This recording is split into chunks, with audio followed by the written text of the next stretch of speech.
Hello and welcome to Glanbia's Dairy Focus. My name is Joris Somers and I'm the Veterinary Advisor with Glanbia, Ireland. Despite rain bringing some relief, grass growth is still lagging demand in most herds. So we will certainly focus on that during this episode.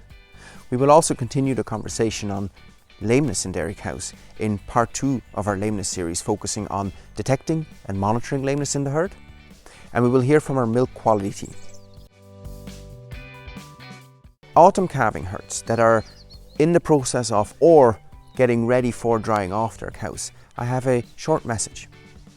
Before you dry off the cows, try and take some sterile milk samples that you can send to the Glanbia lab. We offer a service that does milk culturing and sensitivity testing. What we do is we grow the bacteria that cause mastitis from the milk samples you submit, and we test a whole range of antibiotics to see which ones are active against the bacteria that cause mastitis in your herd. This is a very valuable tool in selecting the right antibiotics when drying off your cows, so that your cows have the best chance of curing and clearing mastitis from their quarters. For more information on the milk culturing service, talk to your milk quality manager. Here's Brendan Walsh on Thermodurex. Hello, I'm Brendan Walsh, Glanbia Ireland Milk Quality Manager, and today I'm going to talk about thermoduric bacteria, where to find them and how to solve them. Thermoduric bacteria come from the environment and enter the milking machine through the cow's teats, so it's very important to ensure that we present clean cows prior to attaching the cluster. One of the big areas for thermoduric bacteria is a dirty vacuum line. A dirty vacuum line occurs when on peak milk, high volumes of milk in the receiver jar, and also milk frothing, leading to milk overflowing from the receiver up into the overflow jar and from there into the vacuum line. The issue then is that the milk gets stuck in the vacuum line, and over time the bacteria will grow and multiply. So it's important that when this occurs that we rinse out the vacuum line, and it's good practice to rinse out the vacuum line every fortnight. In order to wash out the line, there should be a tap at the end of each vacuum line. From here we can suck up a small quantity of water to rinse out the line. We do not want to suck up too large a quantity, as we'll overflow the interceptor vessel and flood the machine. If unsure about how to wash out your vacuum line, please contact your local milking machine technician who will help you to wash out your line. Thermoduric bacteria will also grow and multiply where there is an inadequate wash routine. To check for build-up, swab the inside of the claw piece with a cotton bud.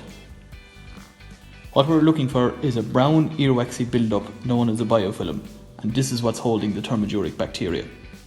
Check both plastic and stainless steel components, as plastic is harder to clean than stainless. If a biofilm is present, the wash routine needs to be investigated. The first port of call is the hot wash routine.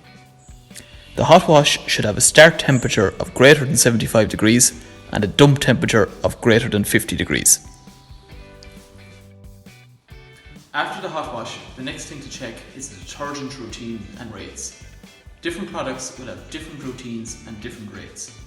It is very important that we follow the manufacturer's recommended routine and recommended rates. Following on from this, the next thing to check is the rinse and wash volume. For both the pre and post rinses, we should have a wash volume of 14 to 15 litres per unit, and for the wash, a volume of 9 to 10 litres per unit. If you have any further questions, please contact your local Glanbia Ireland Milk Quality Manager. Thank you, Brendan. Now let's pick up where we left off on lameness in the dairy herd with part 2 of our lameness series. So I've spoken about levels of lameness in the herd, and that obviously requires detection and monitoring of lameness in your herd. So in this episode, I would like to go into a bit more detail on what methods we can use to detect lameness. Sadly enough, unlike other diseases such as mastitis or problems such as poor fertility, there are no accurate and practical automated methods for detection that are widely available just yet. So it really all comes down to visual detection of lameness, and that requires an individual cow gait assessment. Ideally, this is done soon after milking on a solid level surface, and you will need at least 15 seconds of observation per cow. What are we looking for? We're looking for any unevenness in gait rhythm or in weight bearing of the limbs.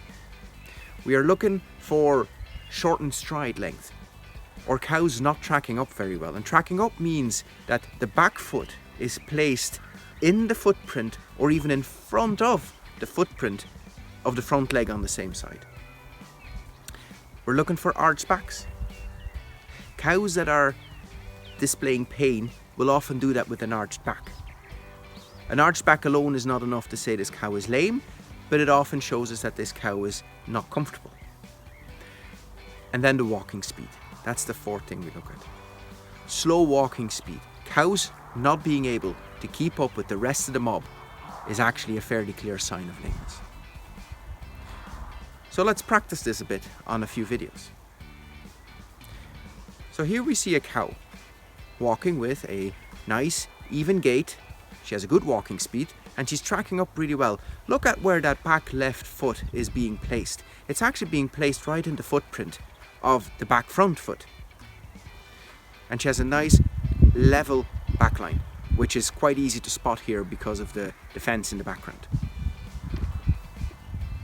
So in this video, I hope everyone can tell that this is a severely lame cow. She has a slow walking speed. She's walking with a clearly arched back and shortened strides. Her back feet are being placed nowhere near the footprint of the front foot. And it's also quite clear which leg this cow is lame on. So this is a severely lame cow. So those two videos show the extreme ends of the spectrum.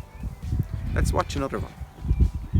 So this cow, for example, she walks with a shortened stride length, so she's not tracking up very well, but she has an even weight bearing and she has a level back line.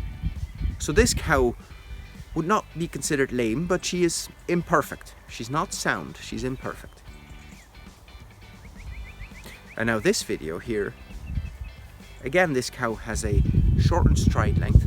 She's not tracking up very well, but she also has an uneven gait and an arched back. So this would be considered a lame cow. Another method of detecting and monitoring lameness is actually by keeping a record of the foot trimming.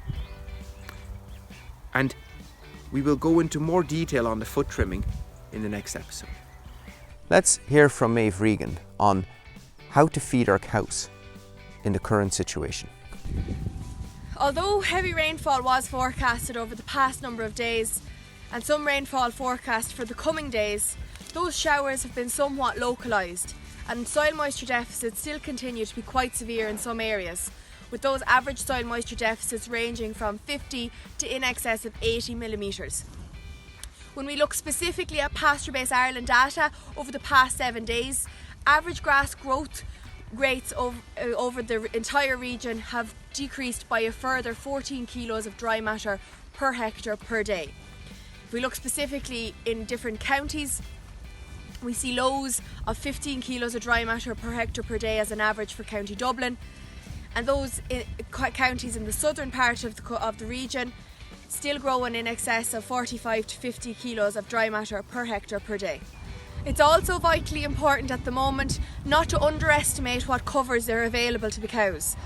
Average dry matter percentages recorded in some of the research herds in the past number of days have varied between 19 to 21% dry matter. So it's important not to underestimate when allocating cows grass at the moment. Again, at the moment we're seeing a large variation in growth rates and severity of soil moisture deficits on farm. How to fill that deficit will also be quite farm specific, and every farm will have a unique scenario depending on facilities, headspace availability, current growth rate or rainfall received, stocking density, etc. So it's vitally important at this point, where there's not a plan in place on farm, that you reach out to your Glanbia representative in order to get tailored advice to the specific farm setup at home. It's also vitally important to remember at the moment, when we are filling more severe deficits, that ideally 50% of the diet would come from a forage source. Where concentrate or straights inclusions in the diet become very high, a forage with a high buffering capacity may be needed to ensure that rumen function is adhered to at all times. This can come in the form of alfalfa hay.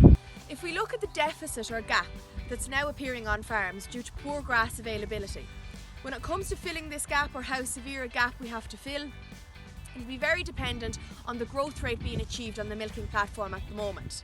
If we take an average growth rate over the past 7 days of 45 kilos of dry matter per hectare per day, and we divide this by the current stocking rate of the platform, which is 3.5 livestock units per hectare, you'll see that there'll be 13 kg dry matter of grazed grass available to the cow. If we take a typical cow with a dry matter intake of 18 kg per day, there'll be a 5 kg deficit there that can be filled by concentrate via the parlor. However, in more severe cases where that growth rate might have dropped to 30 kg per hectare per day, and we're still currently stocked at 3.5, there'll only be 10 kg of dry matter of grazed grass available to that cow, and an 8 kg dry matter deficit that will have to be filled with concentrate, high quality grass silage and or a straight in the form of soya hulls to stretch that forage availability. Post-peak, milk output should decline by no greater than 2.5% per week, and a decline greater than this would often signify that a cow's dry matter intake capacity is not being met, or her energy requirements for maintenance and output are not being met. If we look at moor park trials conducted during the summer of 2018, in relation to holding milk output, parlour concentrates performed the best, and then when compared to straights inclusion, soya hulls in comparison to beet pulp or palm kernel performed the best in relation to maintaining kilos of milk solids output per cow per day, body condition score and total volume output. Thank you, Maeve. Now I have one more short message. Given that there's been a bit of rainfall and we've had some good rain showers in some parts of the country, what might happen over the next week, 2 weeks, is that cows will actually start coughing. For a large part, this will be due to lungworm. See, up until recently, it's been very dry, so lungworm has not been able to venture very far outside of the dung pads where it was deposited by the cows. But now, after rain, it's actually been able to spread well away from the dung pads onto grass that the cows will graze. So after maybe 10 days or 2 weeks of grazing that grass, cows and young stock, they will start coughing.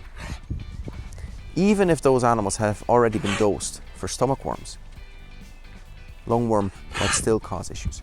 So keep an eye out, or rather listen out for coughing in your animals and treat them when they need it. If you want any further information on any of these topics, please talk to your local Glanbia representative or log on to glanbiaconnect.com.